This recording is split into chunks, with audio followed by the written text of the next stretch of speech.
At Christmas dinner, my son-in-law looked me in the eye and said, "Your gifts are always cheap and useless." He laughed, thinking I would be embarrassed in front of everyone. Instead, I smiled and told him, "Open it and see for yourself." What happened next silenced the whole table. Before I begin this story, please subscribe to the channel and comment where you're watching from. I love hearing your stories and seeing how far these videos reach.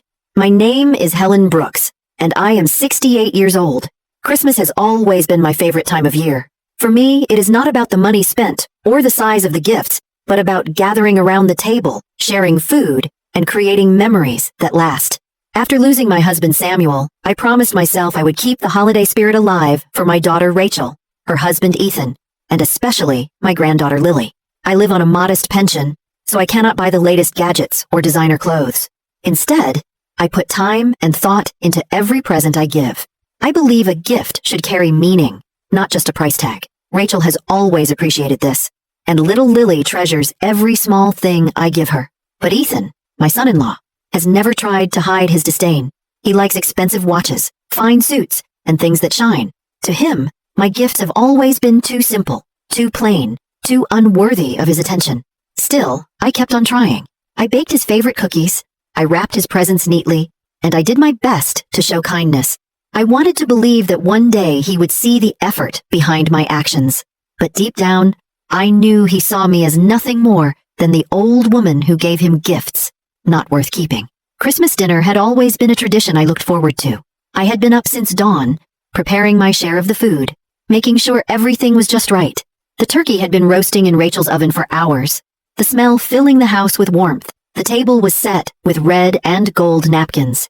Candles flickered softly, and Lily had even placed little paper snowflakes she had made in school at each seat. It felt like the kind of Christmas Samuel and I had always dreamed of for our family, filled with love, laughter, and good food. But as everyone gathered around the table, I noticed the way Ethan carried himself. He leaned back in his chair, glass of wine in hand, speaking loudly about a new business deal he had closed just before the holidays. He boasted about the new car he planned to buy, shaking his head at the idea of anyone driving something more than a few years old. His words were meant to impress, but they only made me feel smaller. I knew he valued wealth above all else, and I also knew he had little respect for the life I lived. When the plates had been cleared and the wrapping paper brought out, the children's excitement filled the room. Lily jumped with joy as she handed out gifts, her eyes shining. I passed Rachel a soft scarf, had knitted in her favorite shade of blue. She hugged me and said, "Thank you, Mom. I love it." Her voice was warm, and that meant more to me than anything. Then came the moment I had been dreading. I handed Ethan a small box, wrapped neatly with silver paper, and tied with a ribbon. I had taken my time, wrapping it carefully the way Samuel used to wrap my gifts. Tight corners, crisp folds, a bow placed just so. Ethan looked down at the box and smirked. He shook it once, making a show of how light it felt. Then he looked around the table, grinning. "Well," he said loudly, "here comes another one of Helen's cheap little surprises." Rachel's face turned pale. "Ethan, please," she muttered, but he only laughed. He held the box up higher, like it was some sort of joke to be shared with the family. "Every year it's the same, something useless that goes in a drawer or ends up in the trash. Tell me, Helen, what is it this time? Socks? A coffee mug? Maybe some dollar store trinket?" His words hung in the air like a slap. The room fell silent. Lily looked confused, clutching the stuffed toy I had given her tightly to her chest. Rachel's eyes dropped to her lap, ashamed. My cheeks burned, but I did not let my voice shake. I met Ethan's eyes and smiled, calm but firm. "Why don't you open it and see for yourself?" He chuckled and rolled his eyes, turning the box over in his hands. "All right, let's see what kind of treasure this is." His tone was dripping with sarcasm, his laughter forced and cruel. As he tore into the paper, I felt my heart racing. I knew what was inside, and I knew it would speak louder than any defense I could make for myself. Still, the sting of his insult cut deep. For years I had quietly endured his dismissive comments, hoping Rachel's happiness outweighed my hurt. But this moment was different. He hadn't just mocked me in private. He had humiliated me in front of the family, in front of the child who adored me. I could see Lily's little face frowning, her eyes darting from me to her father. She didn't understand everything he had said, but she understood cruelty when she heard it. That alone gave me strength. Rachel finally spoke up, her voice sharp but quiet. "Ethan, that's enough. Don't talk to my mother like that." But he ignored her, focusing on ripping open the gift. eager to prove his point. The paper fell away, and the small box sat in his hands. For a brief second, I saw his grin falter. He hadn't expected weight or substance, but there it was. He glanced at me, then quickly looked back at the box, pretending not to care. "Well, let's see what this is," he said, but the bravado in his voice was beginning to slip. I sat back, my smile steady, my hands folded in my lap. My words had been few, but they were enough. "Open it and see for yourself." In that moment, the power shifted. No matter what he found in that box, I knew I had taken control of the room. His mockery had set the stage, but the gift inside would reveal the truth. The silence around the table grew heavy with anticipation. Even Lily leaned forward, her wide eyes fixed on her father's hands. Rachel pressed her lips together, as if bracing for what was about to come, and I sat there, calm in my chair, knowing that Samuel's voice, through the gift I had chosen, was about to speak for me. The room seemed to hold its breath as Ethan tore away the last of the silver wrapping paper. His smug grin lingered, but I could see cracks forming at the edges. He wanted to laugh, to toss whatever was inside aside with a careless joke, but a flicker of uncertainty touched his eyes. I sat quietly, my hands folded in my lap, my back straight against the chair. For the first time in years, I felt no need to defend myself, no urge to explain or excuse. The choice had already been made long before this night. I had known, when wrapping that box, that I wasn't giving Ethan just another present. I was handing him a piece of Samuel's legacy, something carefully preserved not for show, but for meaning. The gift had been tucked away for years, resting in the back of a drawer where Samuel once kept his most treasured possessions.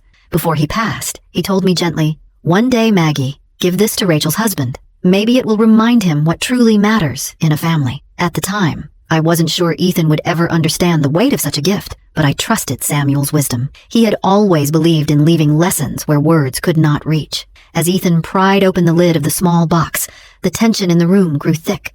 Rachel sat stiffly at his side, her hands clenched together under the table. Lily leaned forward, her wide eyes fixed on the present, though she couldn't understand the storm that was building around her. Even the glow of the Christmas tree in the corner seemed to dim, as if the house itself was waiting. Ethan let out a short laugh, still trying to keep the upper hand. "Let's see what treasure you dug up this time, Helen," he said, his voice sharp, but the confidence was waning. I didn't answer. Instead, I smiled softly, the same calm smile I had given him earlier, the one that unsettled him more than any angry words could. Inside me, my heart raced, but outwardly, I was steady. Years of enduring his little jabs had taught me the power of silence. Sometimes, saying less meant saying more. When he finally pulled back the tissue paper, he froze. Nestled inside was Samuel's gold pocket watch, polished until it gleamed even under the dim dining room lights. For a moment, Ethan stared, confused, as though he couldn't quite process what he was holding. He picked it up slowly, the weight of it heavier than he had expected. Rachel gasped softly. "That's Dad's watch,"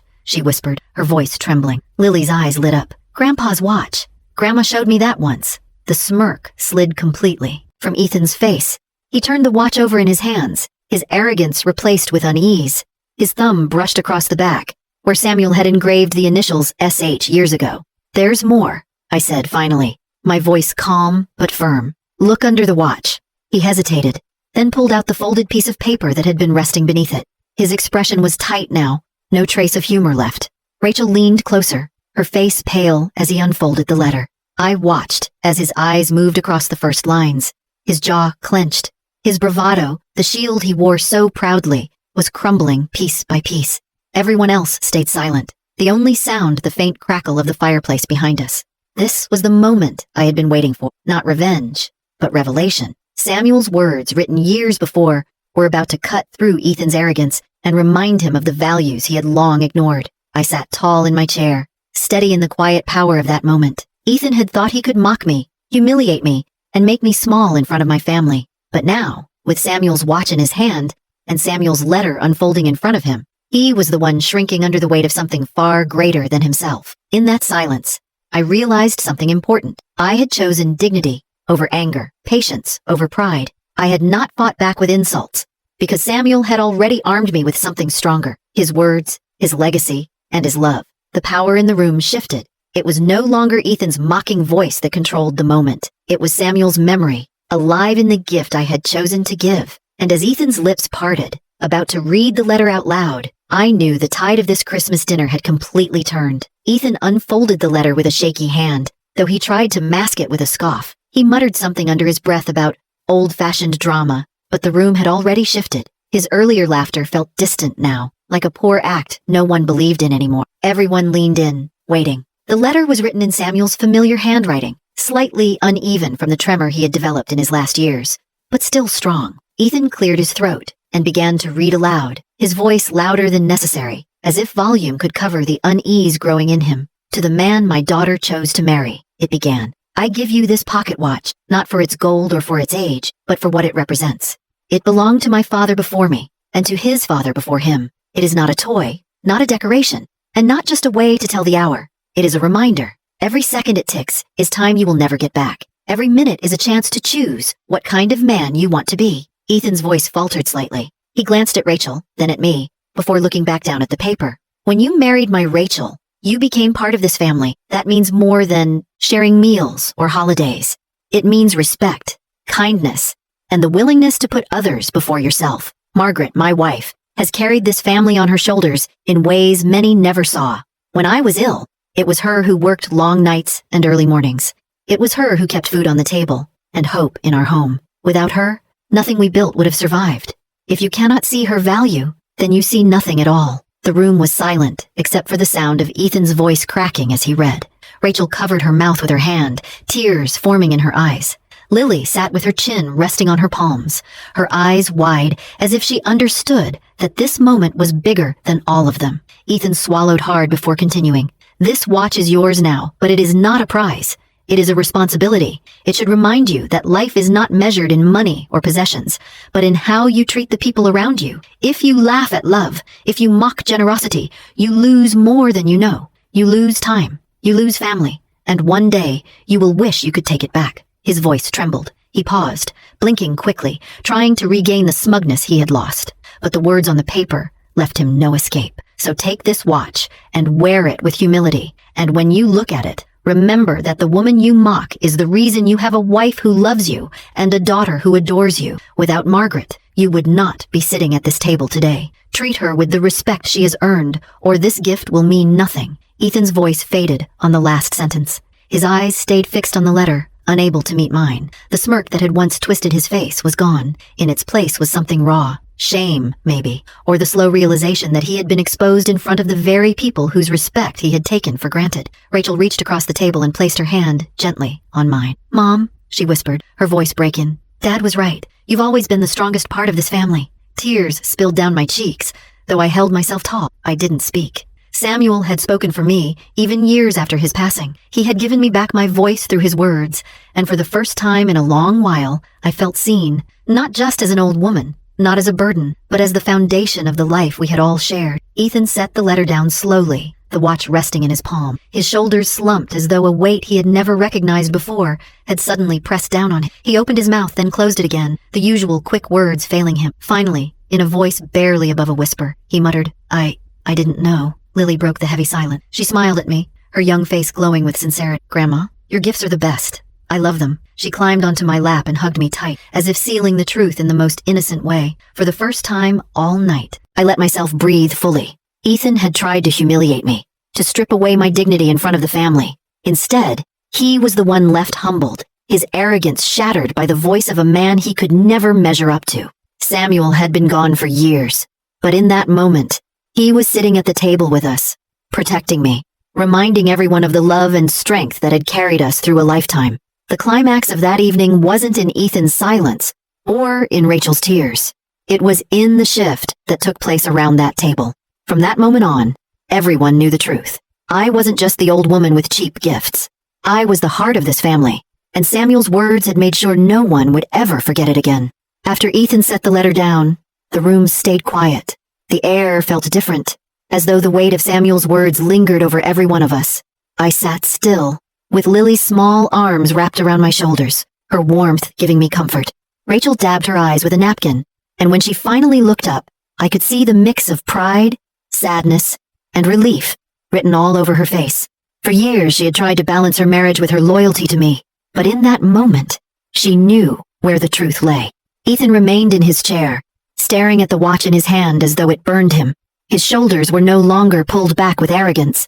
Instead, they slumped forward, weighed down by guilt. He had mocked me, laughed at me, and tried to humiliate me. But Samuel's words had stripped away every excuse. The mirror had been held up to him, and he didn't like what he saw. Dinner resumed eventually, but the energy was quieter, more thoughtful. No one rushed to fill the silence with forced laughter. Rachel encouraged Lily to open the rest of her gifts, and the little girl's squeals of joy softened the heavy mood. She showed me every toy and trinket with delight, and each time she hugged me, I felt my heart heal a little more. Ethan spoke very little for the rest of the evening. When he did, his voice was lower, almost careful, as though he realized words carried more weight than he had ever admitted. At one point, he leaned toward me, his expression stiff, and murmured, "Helen, I shouldn't have said what I did. I was wrong." His apology was clumsy and half-formed, but it was the first time I had heard such humility from him. I looked at him calmly and replied, "Respect is shown not in words, Ethan, but in how you act from here on." Then I turned back to Lily, who was proudly showing me her drawing of the family. In it, she had drawn me at the center, holding hands with her and Rachel.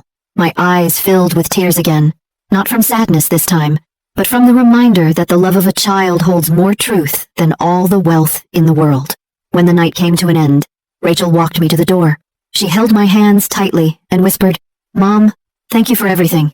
I'm sorry for not standing up more before. Dad was right. This family wouldn't exist without you." Her voice cracked, but it carried honesty, and I knew she meant every word. The drive home was quiet, the streets lined with twinkling Christmas lights. I replayed the evening in my mind, the humiliation Ethan had tried to cause, the strength I had found in silence, and the power Samuel's letter had carried into that room. I realized then that the true gift wasn't the watch, nor even the words on the page. The gift was dignity. It was the reminder that I had worth no one could erase, no matter how dismissive or cruel they might try to be. In the days that followed, Ethan's tone with me softened. He no longer made snide remarks, and though the arrogance had not fully left him, I could tell something had shifted. Whether out of guilt, fear, or genuine reflection, I couldn't be sure. What mattered most to me was that Lily had witnessed the truth. She had seen her grandmother stand tall without anger, without shouting, without bitterness. She had learned that respect must be earned, and that cruelty has consequences. I spent that week tending to my small home, placing Samuel's picture by the fireplace, where I could see his smile each morning. I whispered a quiet thank you to him for giving me strength, even from beyond this world. I realized I had been carrying his lessons with me all along, but that night reminded me that sometimes silence and patience speak louder than any argument. The lesson I carry forward is simple. Never let someone else decide your worth. People may try to belittle you, to mock the things you hold dear, or to reduce your life to the measure of what you can buy. But value is not found in money or possessions. It is found in the love you give, the sacrifices you make, and the legacy you leave behind. That Christmas dinner will stay with me forever. Ethan may have expected laughter at my expense, but instead, he walked away, humbled. My granddaughter walked away proud of me, and I walked away with my head held high, reminded that dignity is one of the greatest gifts we can carry. Thank you for listening to my story. If it touched your heart, please subscribe to the channel and share in the comments where you're watching from. I love seeing how these stories connect us across so many places.